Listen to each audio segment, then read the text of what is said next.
Good morning. We are about to begin our webinar in a few minutes. And while we are waiting for our audience to come in, let us check the sound and the video.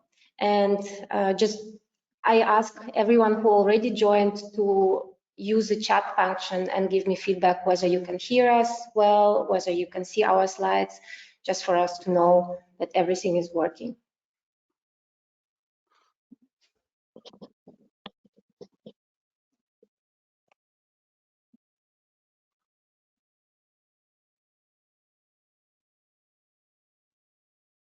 Okay, we're still waiting for some feedback. So Mira, I can hear you. I can give the feedback directly. Okay, very good.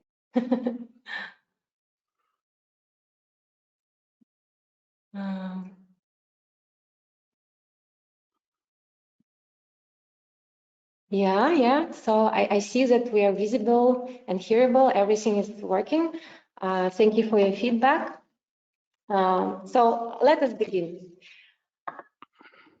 Dear participants, welcome to our webinar. I'm really happy to say hello to you today. And today we have thought about the topic, and now whether you are an online shop or a consulting business, the website is usually the first frontier and the most frequently used source for your customers to find you.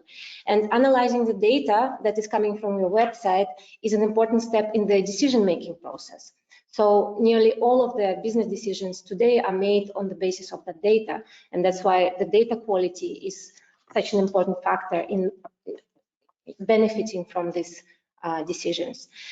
In the meantime, the data protection authorities are currently scrutinizing the data collection practices in many businesses, and we all know about the decisions on Google Analytics, Facebook, most recently on Criteo, that are in effect restricting the legal framework for ways and methods to collect personal data through your website.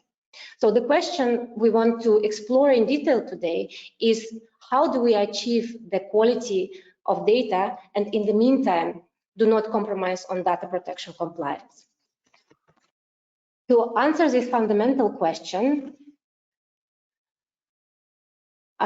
we first want to talk about what is tracking, and with a focus on server-side tracking. Laureen and Thomas, my co-hosts today, will talk about how do you achieve and what is it meant by data quality and what is the legal framework for server-side tracking.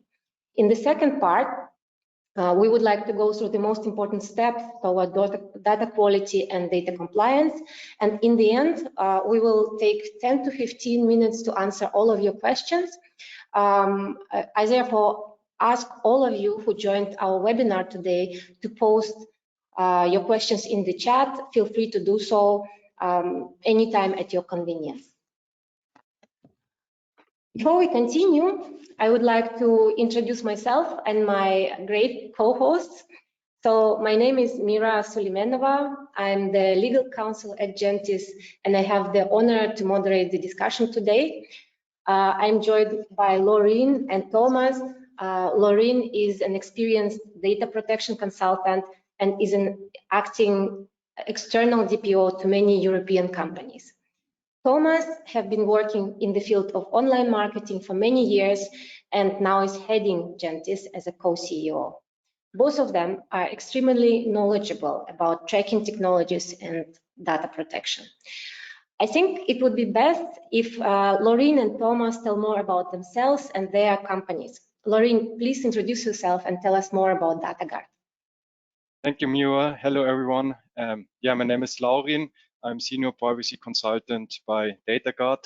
I studied law in Vienna, worked in a law firm for several years, and now I'm consultant with DataGuard. So I'm consulting our clients in all questions regarding privacy. What is DataGuard? DataGuard is a tech company with a software as a service solution. We built a platform that automates as many privacy-related processes as possible. But we are not only a tech company, we're also a consulting firm.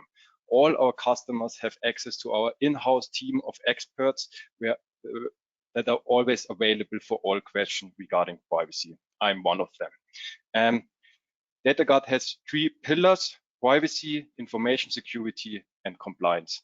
We have more than 2,500 customers from Germany, Austria, and UK, 200 team members from over 20 different countries, and offices in Munich, London, Berlin, and Vienna. What do? We are not protecting data. We are protecting the people behind the data. And how we do that? By helping companies being compliant. So that is, in a nutshell, what DataGuard is.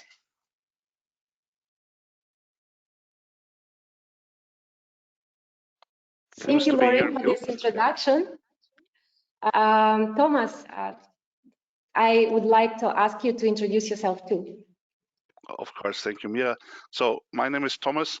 As Mira told you, I'm co-CEO at JENTIS. I'm one of the founders, and I am originally coming from the software development topic.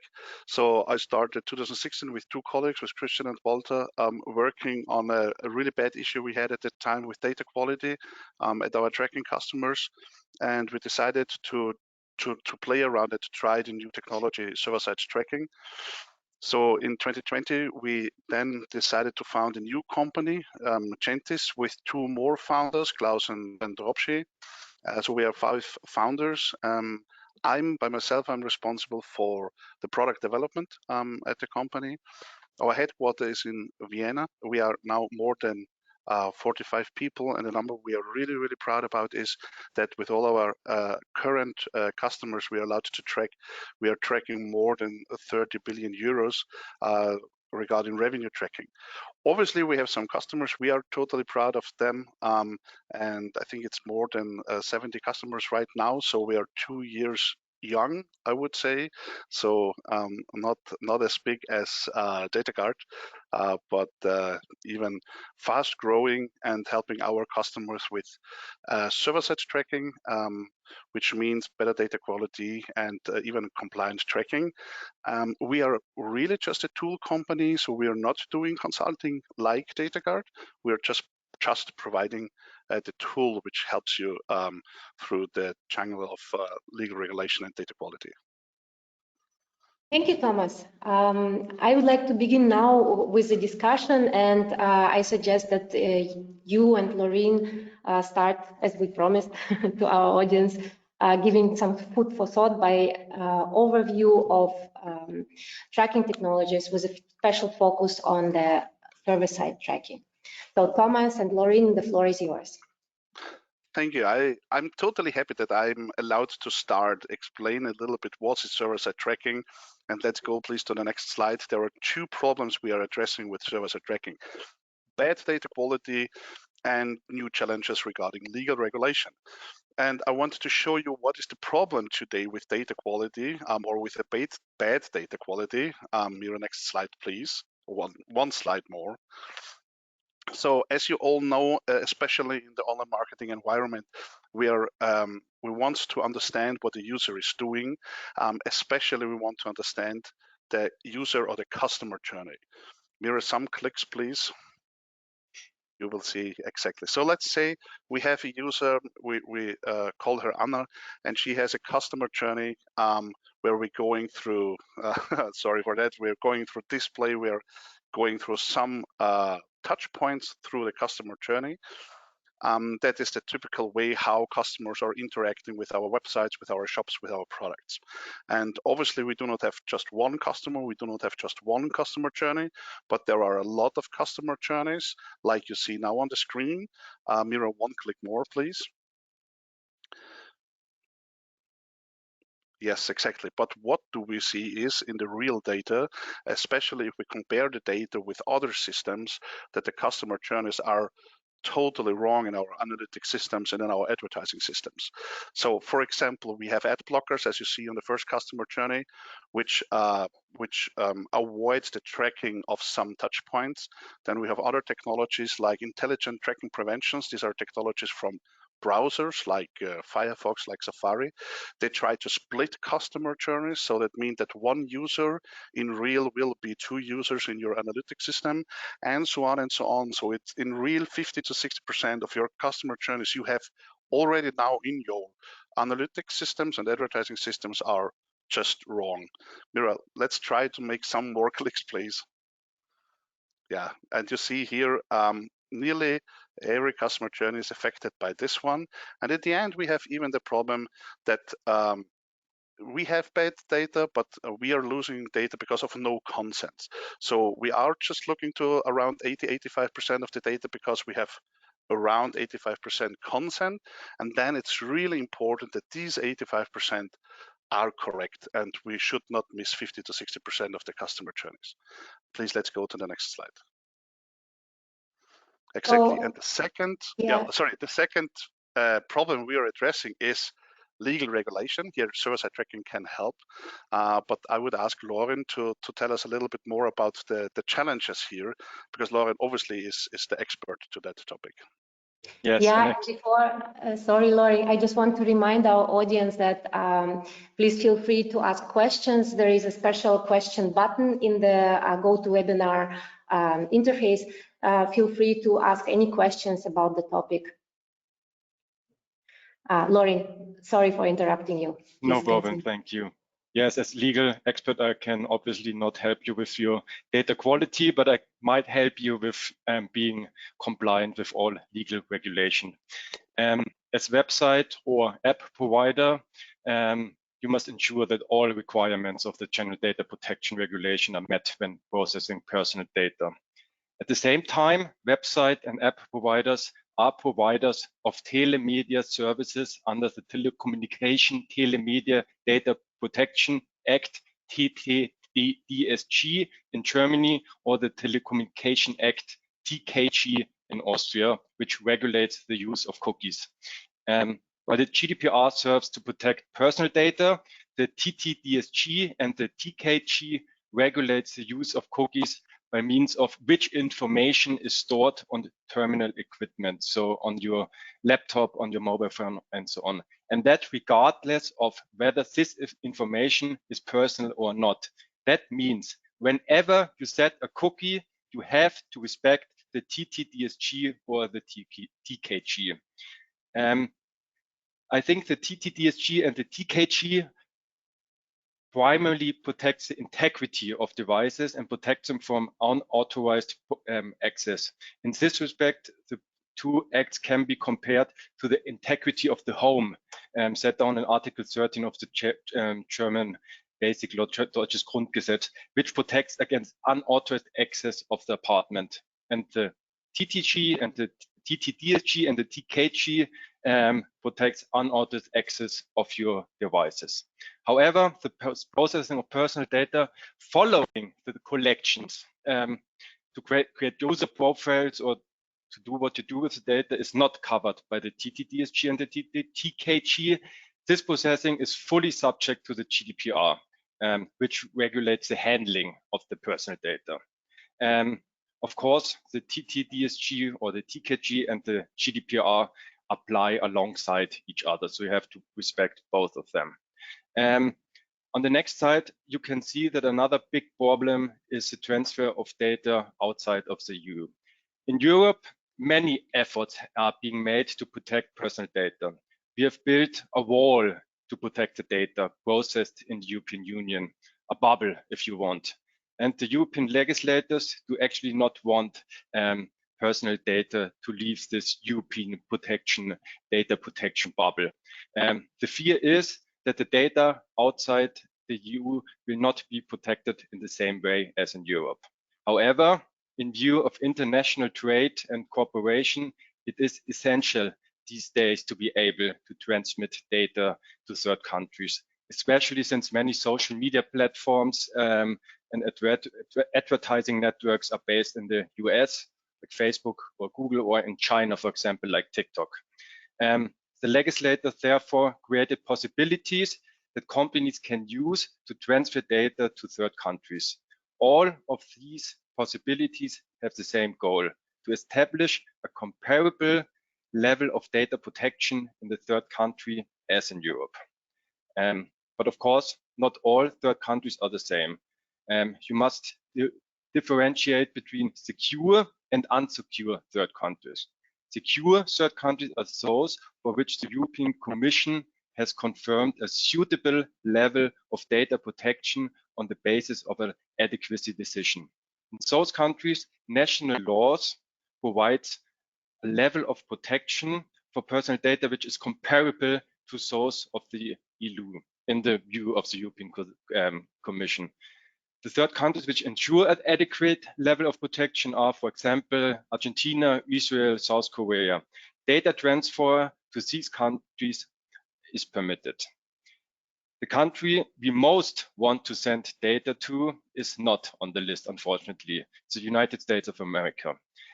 Small history lesson, there have already been 2 adequacy decisions for the US, but both were declared invalid by the European Court of Justice.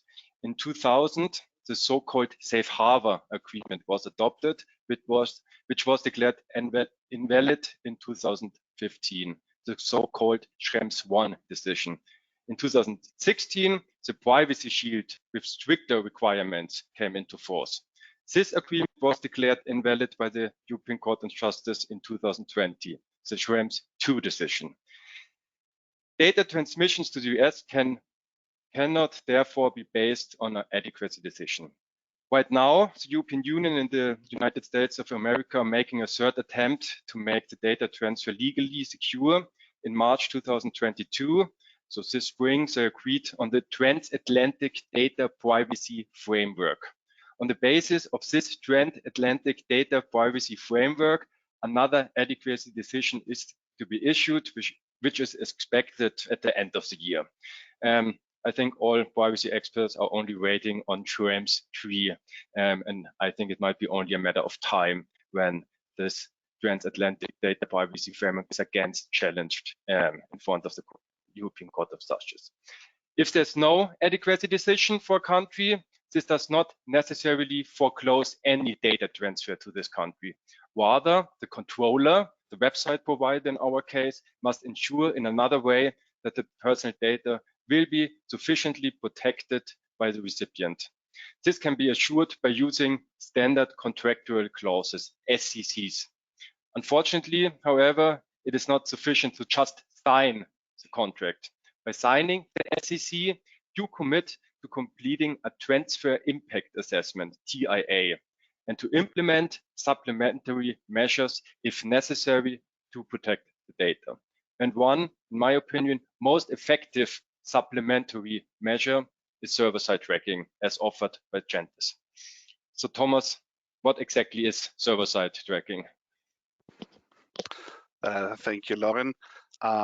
Mira, let's go to the next slide, please. I think we are seeing here the classical way of client-side tracking, because what I want to show you to you is what is the difference between the tracking you're already using now, most of you, and what is then server-side tracking. So in the classical way of tracking, you're implementing a lot of pixels directly to your website, which means they are running directly in the browser of the user, collect data there, and send the data directly to the data receivers, most of them in the United States, which means that you have, because the pixels are running in the browser, you have maybe a problem with page speed, maybe a problem with SEO, and of course you're not in the control of this process, because these pixels, these JavaScripts are collecting the data by themselves and sending the data directly, and you are never in control of this data. Next slide, please. Server-side tracking means that we have a machine in the middle. So instead of have 20, 30 pixels implemented on the browser side, you just implement one script, which is the JENTIS script in our case, which is a first-party JavaScript, which is combined and fully integrated with consent management. So here we are collecting data you want to collect.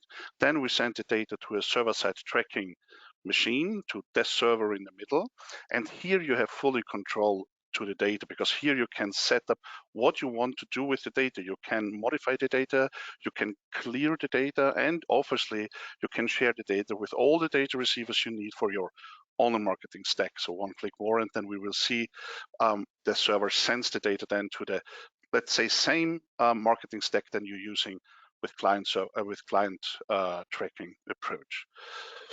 Next slide, please. What are the advantages? So as I told you, you're fully in control what you're going to do with the data, and that's very, very important regarding GDPR and e-privacy and TTDSG and all the other laws, because if you're not in control of the data, how you ever could guarantee something to your customers, to your visitors?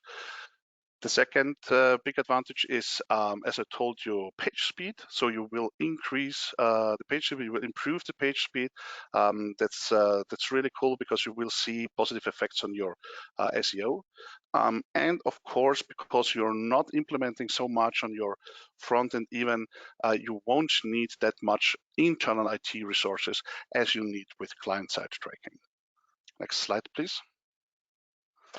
Exactly. What is very important here, that this system is really working, or this concept is really working.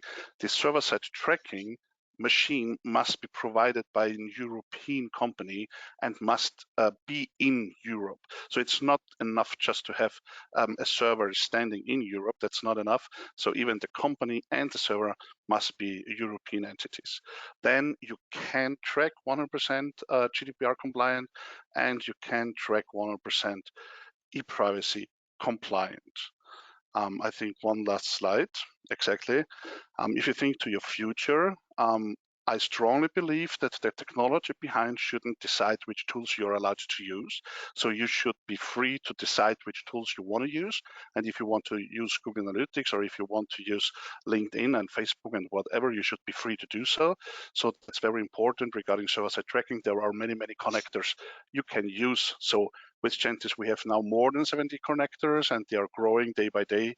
That is one of our focus regarding the technology, that you can use the tools you really want to use, and the technology is not forcing you to use other tools. But at the end, we can go to the next slide. At the end, you see, when we make first-party data, when we track first-party data, we can solve both problem areas like legal regulation and like data quality.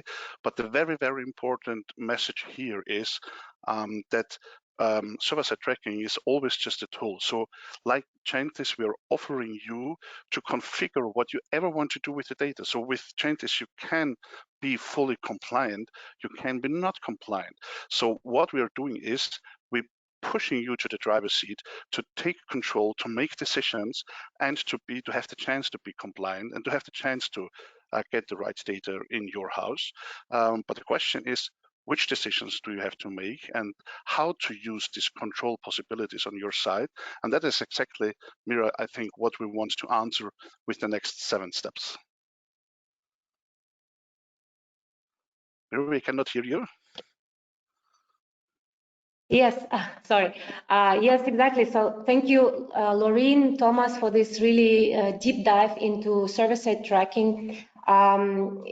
It is, as Thomas said, very important to be able to drive this machine and be able to achieve the data quality by server-side tracking, as well as not forget about the compliance, and actually the server-side tracking enhances compliance. So let us go through the steps, how to drive this car of server-side tracking. First step we have discussed was what do we need to think of, which data do we need to collect, how do we make sure that we collect the right data. Thomas, I think you would have a really good technical insight on this aspect. Yeah, very important here once again is that JENTIS never can tell you which data to collect. What we're offering to you is to help you to track data and to organize this data, that you have for the first time a good overview about which data you are tracking. I strongly believe that most companies out there has no ideas which data are tracked by the pixels, by the client-side pixels.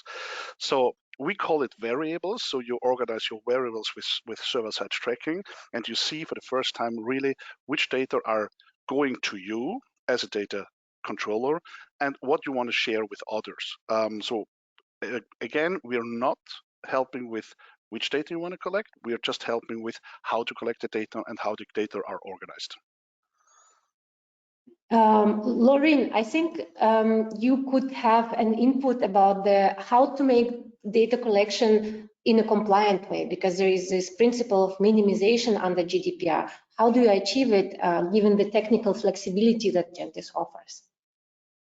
Yes, data minimization is one of the core principles of the GDPR. It means that the collected data is, GDPR says, adequate, relevant, and limited to what is necessary in relation to the purpose for which they are processed. It would be inadmissible to simply collect all the data that could technically be collected. For example, in an online store, only personal data that is absolutely necessary for the ordering process may be collected. You don't need the exact date of birth to sell someone socks. Another example is when you fill in a free text field in a questionnaire, for example, in a compliant form on a website. It is technically possible to track what the user writes in this field before it is submitted, and even then when it is deleted again. So the website provider can technically see what you wanted to write but didn't send. And that's a clear violation of the principle data minimization. As Thomas has already mentioned, you have to know what data you are processing, and you're not allowed to process and collect more data than are necessary for the purpose. If you're using a Google tool, Google cookie, for example, on your website, you have absolutely no idea what kind of personal data is collected, and so you can't decide because you don't even know if those data are really necessary for the purpose you're collecting them. And with JENTIS, it is possible to know what kind of data you are collecting, and also to set the settings up in a way that you only collect the data who are necessary for the purpose. Yeah, I think, Lauren, you are talking about the second step, really define the purpose of the data collection. So maybe you can explain a little bit more, how do you define the purpose? Yes, another very important principle is the purpose limitation. That means that the personal data shall be collected for specified, explicit, and legitimate purposes, and not further processed in a manner that is not incompatible with those beforehand defined purposes. This means that data may only be used for the purposes for which it was collected. If the data is only collected for the purpose of processing an order, like the socks in the web store, it would not be allowed to use this data later for targeting activities, for example. If you want to use the data for both purposes, you have to inform the data subject before you collect the data. Of course, the both principles, data minimization and purpose limitation, goes hand in hand.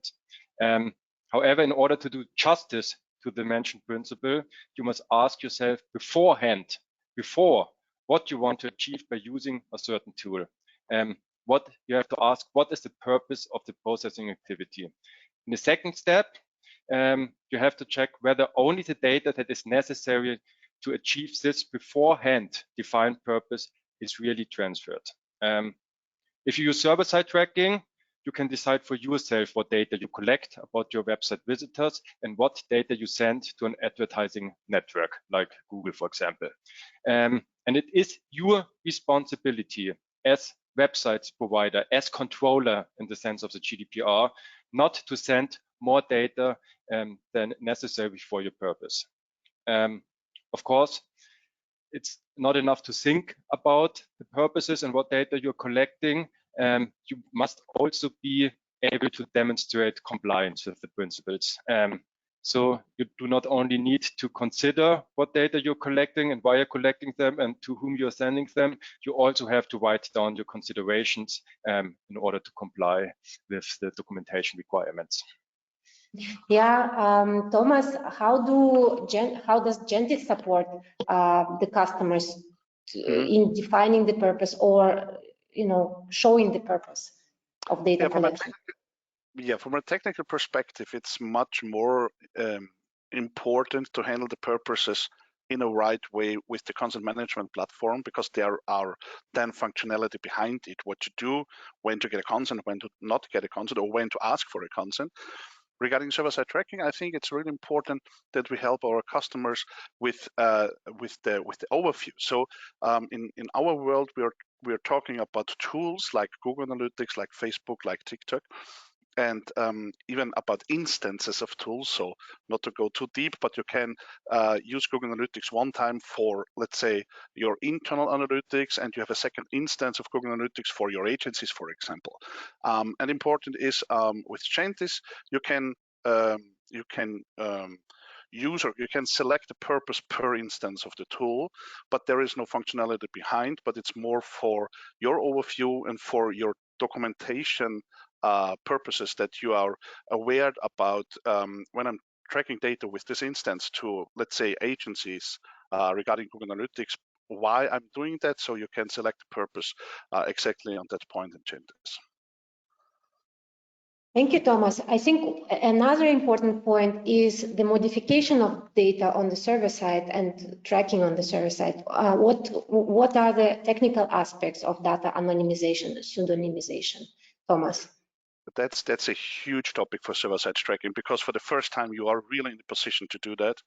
With client side, unfortunately, it's not possible. To understand what is the difference between data anonymization and pseudonymization, with anonymization, that is something we are offering. You can do anonymization with JENTIS, so you can go to a variable used for Google Analytics, for example, and you can anonymize this variable before you're sending it to Google Analytics. But I want to be totally open with you. Anonymization, especially for the purpose of online marketing, in most of the cases makes no sense, because it's a void to track users and sessions.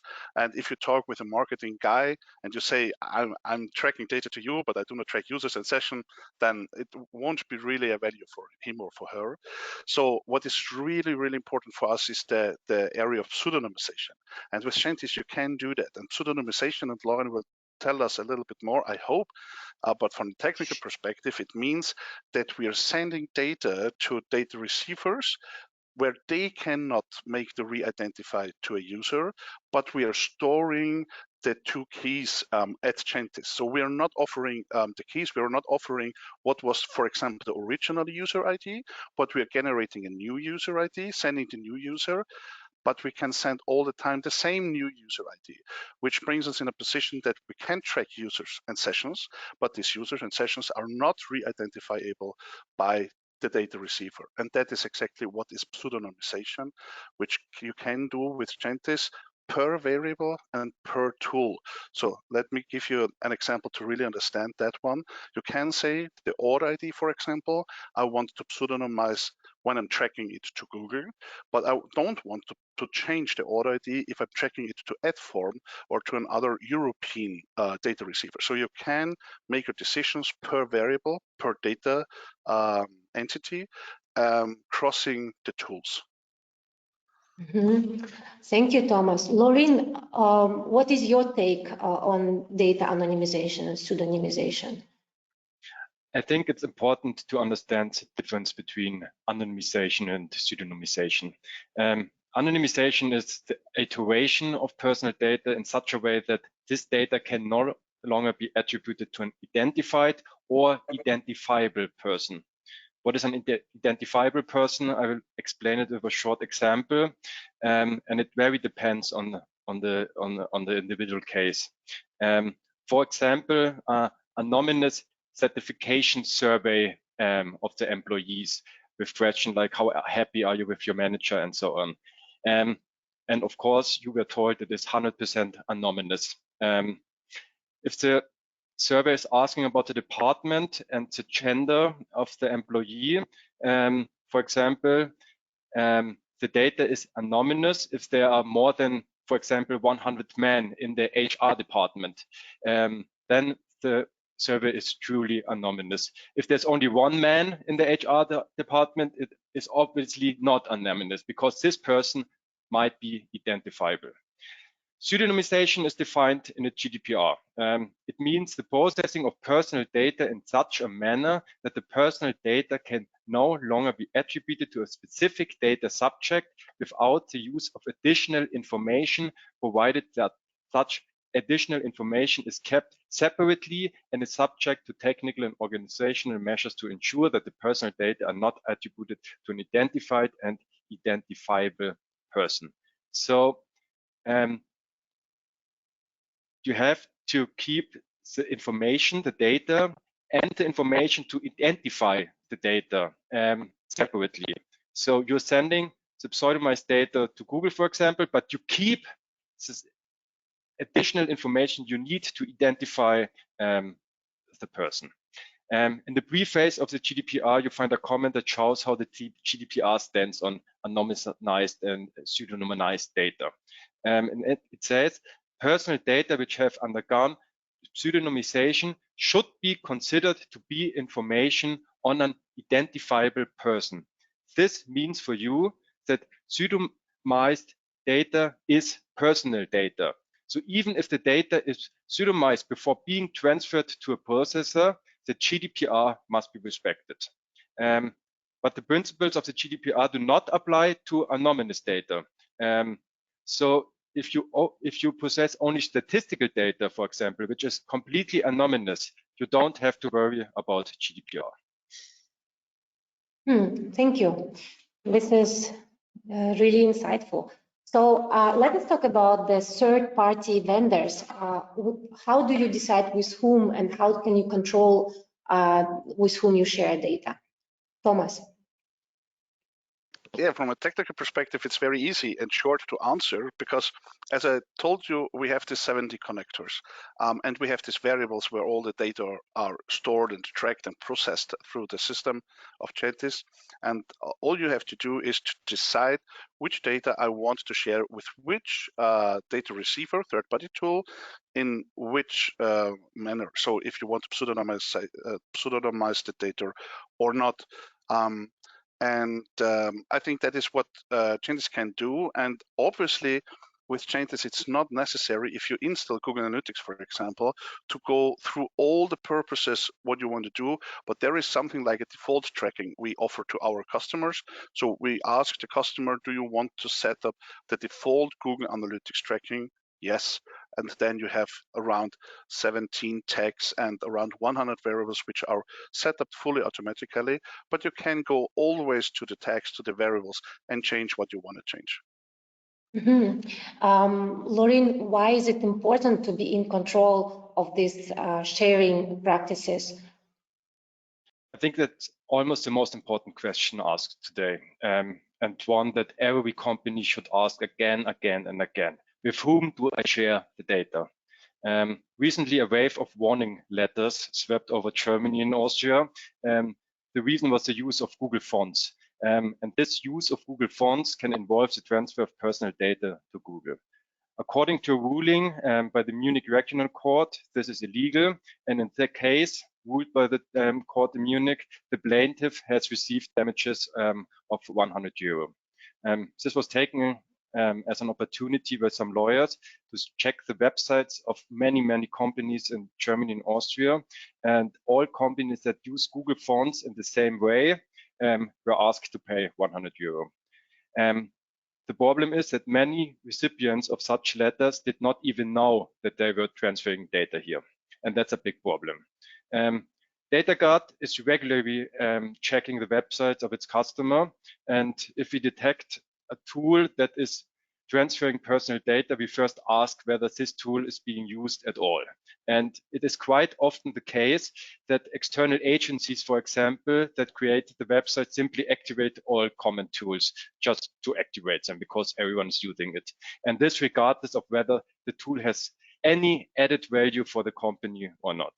And that sometimes without the company even knowing that a tool is in use and that the tool is transferring data. And that's a big problem because as a controller, as a website provider, as a company, you need to know with whom you are sharing what kind of data. And if you don't know who you're sharing data with, you never can be privacy compliant. It's impossible. So my approach is that anyone who is not 100% compliant with privacy because he has made the informed decision to take a certain risk for the success of the business might be a risk-averse entrepreneur. But anyone who is not compliant with privacy just because he simply does not know what data he is sending where is, pardon my French, just stupid, or in legal terms, grossly negligent. So it's very important to know who you are sharing data with.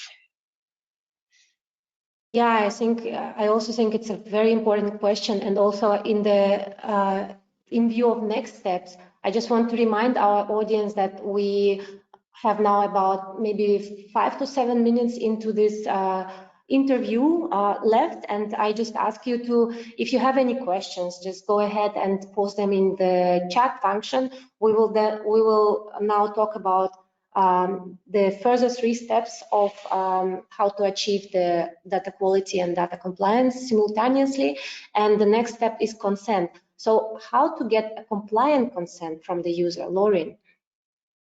Yeah, so as I mentioned before, as a rule, cookies may only be set with consent. There are of course certain exceptions, but they are not relevant in our case of tracking or server-side tracking. So in our case, you always need consent. And the consent must be active, explicit, informed, voluntary, and prior. And even if the data is not transmitted directly to a third party, but via a server, another server, like server-side tracking, you need the consent. How to get the consent? With the everywhere loved cookie banner. Recently, you can now enjoy cookie banners by watching TV. I was very surprised to see these cookie banners on my television, and to recheck these cookies, you really need to know your remote control very well. It was not easy, but finally I found out how to recheck the cookies. For consent to be effective, several conditions must be met. The first one is priority. That means processing may only take place after consent has been given. No data may be transferred before consent has been given by the user. This means that it must be technically ensured that no cookies are stored in the browser while the content banner is displayed, or even if the content is rejected. The next condition is voluntary. The data subject must consent freely. The refusal must not be more difficult than granting the content. And it also means that the user must not be influenced to give their consent. And this might be the case, for example, if the one button is very big and green and the other button is very small and red. This is called nudging, and the authorities don't like that. Another condition is that the user must be informed, and the information must be provided about the procedures and the processing in a transparent manner. That means that you have to explain every single cookie, what is the purpose of the cookie, which data is collected with the cookie, and also the privacy policy where you find all this information must be available even if the cookie banner is just shown. Another condition is the active consent. Must be given actively. It's not allowed to preset the content. An opt-in is required and not an opt-out. It must also be separated from other declaration. So you can't just have one click box where you write, with clicking the box, I accept the terms of conditions, I accept that my email address is used for our newsletter, and of course I'm accepting all the cookies. So for each consent you need a separately given consent. And lastly, it must be withdrawable. It must be withdrawable. So after the consent for the cookies are given, it must be possible in a very easy technical way to withdraw the consent afterwards. So there must be a possibility on the website that you can reach the cookie settings after given the consent. Thank you, Lauren. There are so many conditions to consent. Yeah. Thomas, how is it achieved through the JENTIS software? Yeah, we made it very easy for us here because there are so many conditions, and because there are really good tools out there. I think about user-centric, Cookiebot, OneTrust, for example. We decided very early when we worked on JENTIS that instead of offer an own consent management tool, we want to be sure that we can bridge to all the other tools out there. So if you're using JENTIS, you can go to JENTIS very easily, select user-centric, Cookiebot, whatever, and we fully automatically can connect to these tools in the front end, get the consent information, send the consent information with the tracking stream, and the server-side tracking then knows what is allowed to do and what's not. So that's very simple, and in respect to time, very short answer. Yes, we're now running out of time, and the time flies so fast. There are two last aspects that we need to ensure when we are using server-side tracking, and this is international data transfers and documentation. And I just want Lauren to briefly address international data transfers framework for compliant server-side tracking, as well as the documentations that you would need to make sure is reflecting the compliance. Yes, as I mentioned before, of course, all of you want to transfer the data to the third countries. And if this is an unsecure third country like the US, you need standard contractual clauses, SCCs. Unfortunately, however, as I also mentioned before, it's not sufficient just to sign the contract, because by signing the contract, you warrant that you have no reason to believe that the laws and practices in the third country prevent the data importer, so the person who is getting the recipient of the data, from fulfilling its obligation under the clauses set in the SCCs.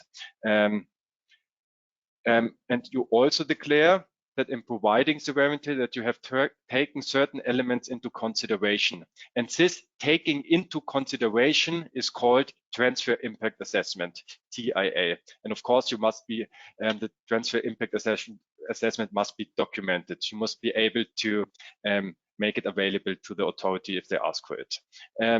If you perform a transfer impact assessment for the US or for China, you must necessarily conclude that you cannot provide the aforementioned guarantee without implementing supplementary measures to protect the data. And one of the most effective measures is to pseudonymize the data before the transfer, so the recipient or an authority like the CIA is accessing the data cannot make a personal connection. And I think the only way to send pseudonymized data to tracking providers or advertising networks or social networks is through the use of server-side tracking. Thomas, what is your take on these two aspects? Very important here is one additional point we didn't mention today. We very often hear the argument, guys, is it really effective to pseudonymize the data because you are sending timestamps and there is the timestamp problem.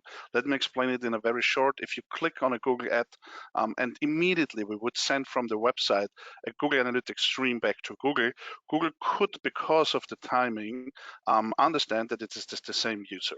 And here a technology comes in place which makes me really proud that we can offer that to our users, which is called time framing, which means that we can wait with the hits to Google, for example, until we have hits from 10 or 20 or 50 users, and then we send these hits at the same time. So we can avoid that because of the timestamp, somebody else like Google could understand that it is the same user.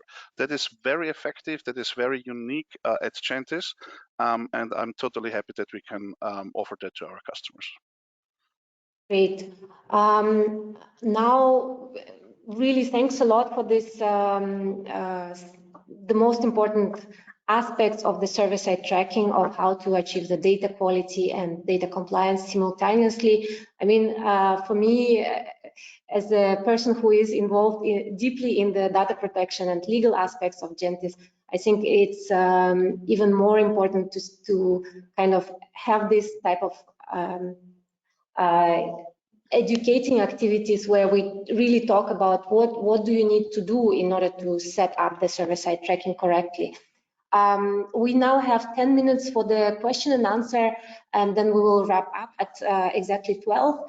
I do not see any questions, but you know, I can ask the two maybe more frequently asked questions by our customers to me as a legal counsel. And one is for Thomas. I think he will be in the best position to answer it. So I'm usually asked, there are so many other tools offering server-side tracking. How is Gentis different? I would answer it with these are two answers. The one is that I strongly believe that we have a much better technology, which means that it's much easier with Gentis to really track data and to share the data with third-party tools. We have a fully focus from beginning when we developed Gentis to the legal regulation, and that makes us really proud that with Gentis it's not feeling like you have to decide if I want to go in the direction of data quality or in the direction of legal regulation, but you can do same at the same time. And the second point is, as we mentioned before, obviously it's important that it's a European company, otherwise all the things Lauren and me talked about today just don't work. You cannot send the data to a US tool to avoid to send data to US, right? That is the problem, and I think even to be really a proud European company, the whole hosting, so the cloud servers are in Europe. We're really using just Ionos in Germany, or Exascale in Austria, which are really original European cloud systems. So that makes us proud and that makes us unique. Thank you, Thomas. I now received a question from the audience, which I think would be best answered by Laureen. And the question is, what would the authority look for when reviewing a tracking tool based on a complaint?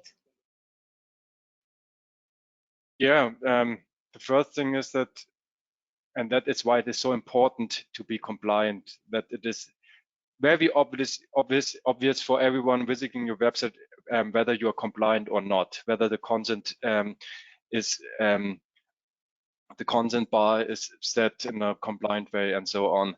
And it takes only 5 minutes to make a complaint. And then the authority has to get active. And what are they doing? I think the first thing they're doing is to check all the documentations. So it's your obligation to document everything. You have to document whether the consent is given or not. You have to inform your customers or your website visitors about the data processing, so they're checking your privacy policy. You have to mention the data processing activity in your record of processing activities. So you have to provide that. And of course, they're checking whether you have the SECs concluded, including the transfer impact assessment. And after checking all the tools, they will determine whether or not you're using a certain tool like Google Analytics in a compliant way or not. If you're not using it compliant, they may impose a fine or just order you to stop it immediately. In my experience, they are in the most cases happy to see that you have supplementary measures to protect the data, like server-side tracking. So if you have that in place, I'm pretty sure that they won't impose a fine or be unhappy at all with the transfer of the data.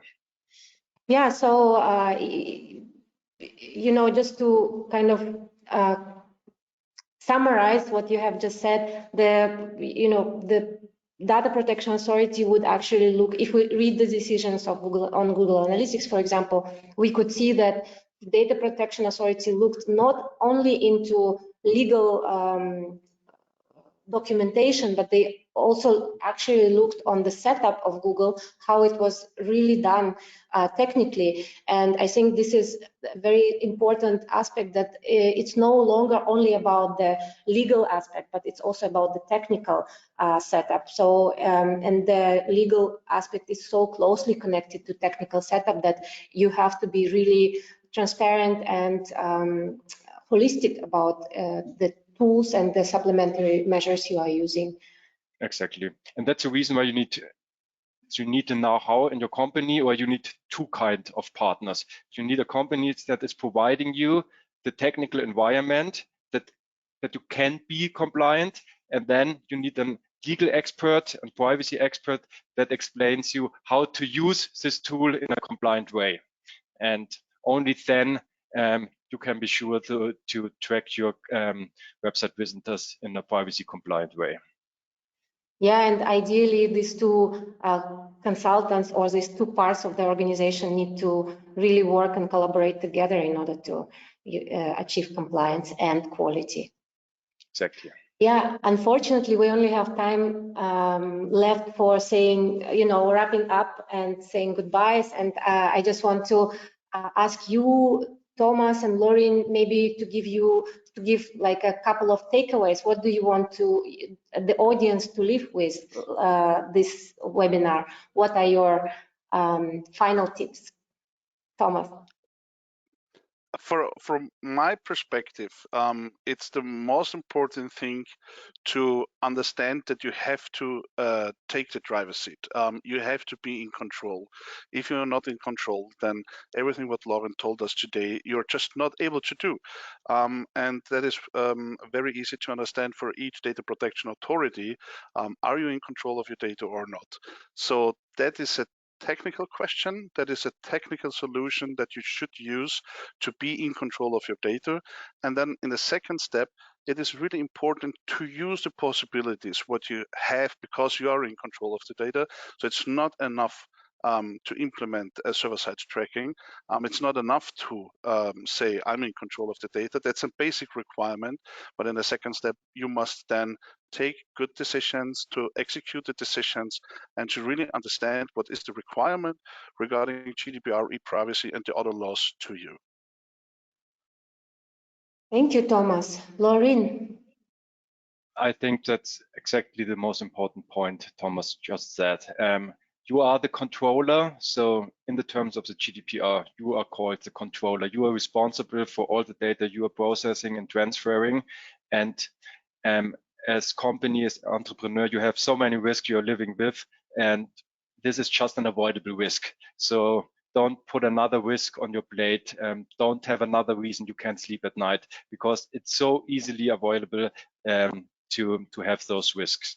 So know what data you are collecting, know where you are transferring the data to, and then I think everything will be fine. Yeah, and so for our audience, if they have questions about today's webinar as a follow-up, how do they find you, Lauren? Yeah, you can go on our website, dataguard.com or DE or whatever, or Google us, and then there are many channels to connect us. Yeah, and Thomas, if you want to announce, maybe somebody is in Köln in a couple of weeks. Yeah, of course. So we are at the Mexico, so please just write us, and I'm happy to meet everybody at the Mexico. It should be a really good party there. Obviously, I am personally on LinkedIn, so just write me on LinkedIn. I'm happy to chat with you.